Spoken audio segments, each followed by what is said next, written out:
In today's video, I'm going to teach you how to add a card easily when Apple Wallet isn't working. If you've ever faced issues with adding a card to your Apple Wallet, this guide will take you through a series of steps to help you troubleshoot the problem efficiently.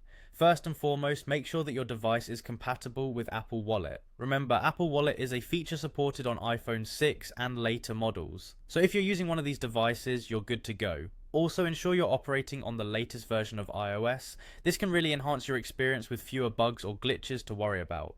Now let's dive into checking for any iOS updates. To do this, head over to your settings, tap on General, and then navigate to Software Update. If there's a new update available, you'll want to tap Download and Install. Keeping your iOS updated is crucial as Apple frequently releases enhancements and bug fixes that can resolve issues like these.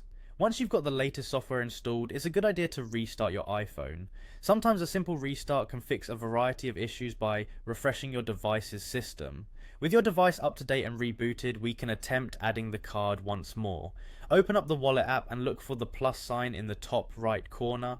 Tap it and then select the type of card you're trying to add, whether it's a credit, debit, or loyalty card. You can either scan your card using the iPhone's camera or enter the card information manually. Both methods work, and it's all about what you're comfortable with or what's most accessible. Moving forward, it's key to note that Apple Wallet and Apple Pay might not be available everywhere. So it's good practice to check if your current region supports these features.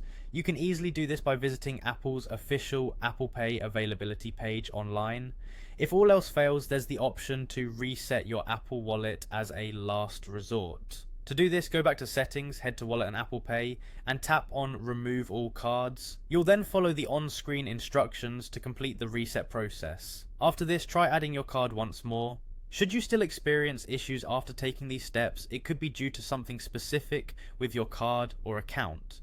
In such cases, contacting your bank would be crucial to getting things sorted out. And if the problem persists, reaching out to Apple support may provide further guidance and solutions. I hope this script helps you diagnose and fix any issues when adding cards to Apple Wallet. Thank you for watching.